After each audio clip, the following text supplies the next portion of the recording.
So lately we've been looking at the stands on my woodlot and trying to determine a management plan for them based on their stand condition and their likely future trajectory of growth. So far we've taken a look at a young mixed-wood stand with a large component of American beech, a pole-size hardwood stand in need of a thinning, and now we're here at what I would consider the most exciting of the stands.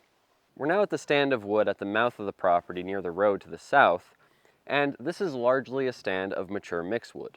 It's about 50-50 hardwood and softwood. Of the softwood, the vast majority of it is balsam fir. There's a little bit of a component of spruce, however. With the hardwood, it's almost entirely aspen, pole-size aspen, with a secondary component of black ash and then a tertiary component of red and sugar maple. But importantly, unlike the other stands, this is truly an uneven age stand. We have representations from every age class, from seedling to very large dead standing trees. And it's that aspect that really defines the condition of this stand. The trees are simply not uniform in their species, age, or health.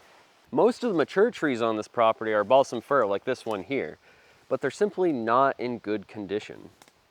There's a very large percentage of individuals in that species and cohort that's plagued by rot, declining crowns, and other ailments that put them at high risk of mortality.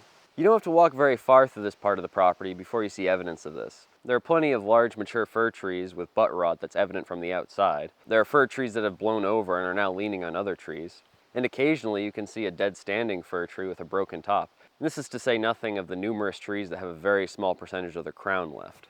On the other hand, you have another large cohort of fir trees that are not only healthy but growing quite vigorously.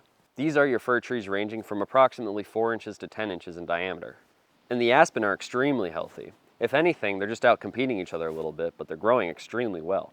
So this is exactly what makes the stand so exciting and also a little bit dangerous. It creates an extraordinary dilemma.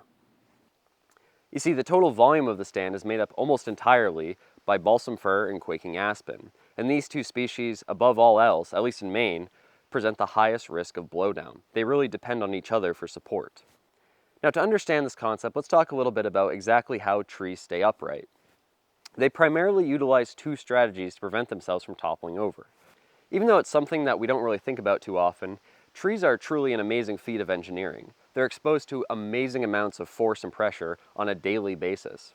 All trees really are giant levers sticking out of the surface of the earth. And those levers are constantly subjected to massive amounts of force, whether it's strong winds or the heavy weights of ice and snow. So to help themselves stay upright, trees primarily utilize two strategies. If they're grown out in the open, then a tree is going to allocate more of its growth towards horizontal growth, which is to say it's going to grow outward and wider. It's also going to taper a little more, which means its center of gravity is kept closer to the earth. In this situation, the tree benefits from a greater amount of material support and that lower center of gravity. But when trees are growing extremely densely, surviving those forces isn't necessarily the top of their mind, if they had one. They're primarily concerned about getting outcompeted, so they have to get to the sunlight first to ensure that they can survive. To do that, they allocate all their growth into height growth, and then they more rapidly lose their lower branches as they lose access to that sunlight. So when trees are grown in this sort of condition, you're left with very small trees that grow very tall. And that kind of creates a bit of a paradox, because even though this whole system began from trees fiercely competing with each other and trying to reach the sunlight to prevent themselves from being shaded out by their neighbors, they then kind of end up depending on one another. Collectively, these trees act as a sort of windbreak, and they prevent too much force in acting on one single lever. So they act as one collective lever that's a little more sturdy. Now, over time, individuals will inevitably die out, and that's just part of the growth process. When trees are young, the number of trees per acre is high, and then as the stand grows older, it drops down as more individuals die out. But in stands of tall timber, if this happens either too quickly or at a point when the trees are already mature without having put on enough horizontal growth, then that could create a pretty big problem. As their neighbors began to drop out of the stand, each individual tree is left increasingly more exposed. And eventually it will succumb to some force or another, be it wind or snow. Now you can see this entire dynamic in almost any species, but there are some that are more susceptible to it. And there are other species that it's such a part of their natural growth cycle that there are actually dynamics named after it. This is the case with balsam fir. If you look at aerial photos of large balsam fir stands on the sides of mountains or maybe public parks that haven't been harvested in a very long time, you can kind of see this wave of fir, where there's very tall fir right next to parcels of very small fir. What happens here is areas of mature fir are either blown down or die out, and they leave an exposed area. Now that area is an opening where more fir can grow up, but the stand next to it that was a little younger is now more exposed, and so that's at higher risk of mortality. Eventually that stand dies, the stand next to it's grown up a little more, and now there's a new exposure that's exposing new timber. So over time you get kind of waves in the landscape of variable heights of fir, and so we call that dynamic a fir wave. Now aspen doesn't quite have that same dynamic, but it's a pioneer species that depends on frequent disturbances. So it's not exactly evolutionarily designed to be long-lived. So here's the dilemma. I absolutely need to harvest the stand. I'm already losing a fair amount of volume to mortality, and it's actually possible that the net growth of the stand is negative as mortality exceeds the growth. But there's a very real risk that if I come in and create too large of an opening, then all I'm going to do is increase the mortality of younger, more healthy stems by increasing the blowdown risk. So having worked in a more industrial forestry setting, I absolutely know what the answer there would be.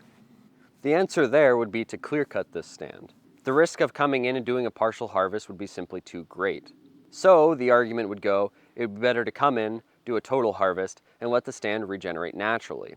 After all, if we cut all that aspen, likely what'll come up is a lot more aspen. So it would be pretty easy to regenerate the stand. But I consider that a far from perfect solution. To understand why, I want to talk a little bit about the growth cycle of a single tree. The growth of a tree resembles kind of a sigmoid curve.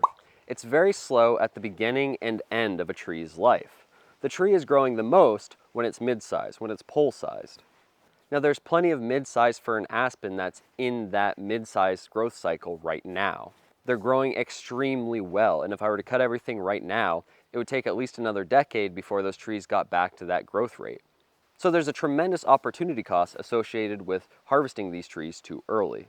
But I, being a small landowner, can more feasibly implement special weapons that are impractical for larger, more industrial landowners, and that would be small-scale harvesting equipment. To harvest this stand, I'll be using a compact tractor pulling a hydraulic forwarding trailer. The total width of the system is about 5 feet, which eliminates most, if not all, of the associated risks of a light intermediate timber harvest. You see, in a usual harvest using traditional equipment, trails can take up as much as 25 to even 30% of the total volume of the stand. The narrowest trails I've ever seen with a conventional forwarder are 18 feet wide.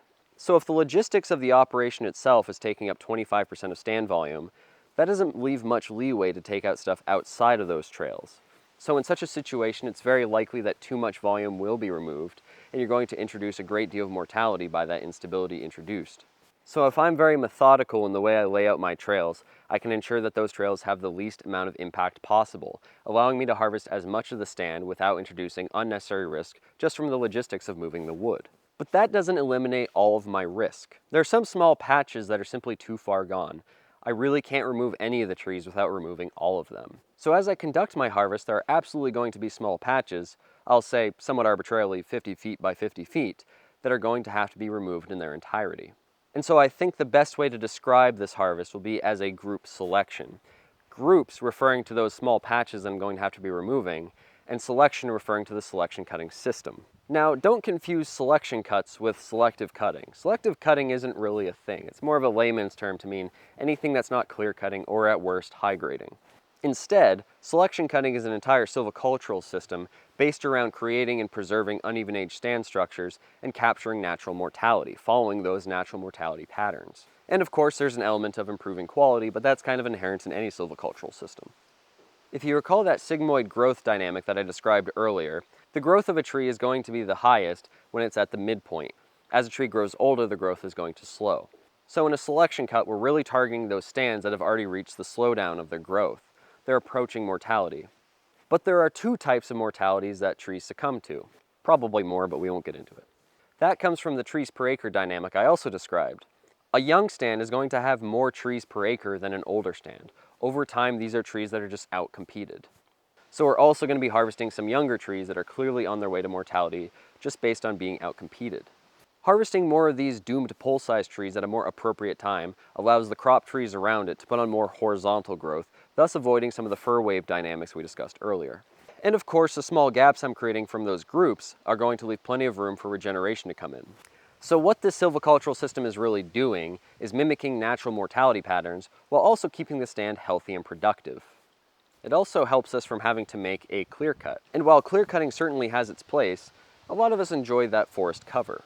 But I do want to emphasize that it's not just about that. This isn't some feel-good, tree-huggy type silvicultural system. It's fiercely productive.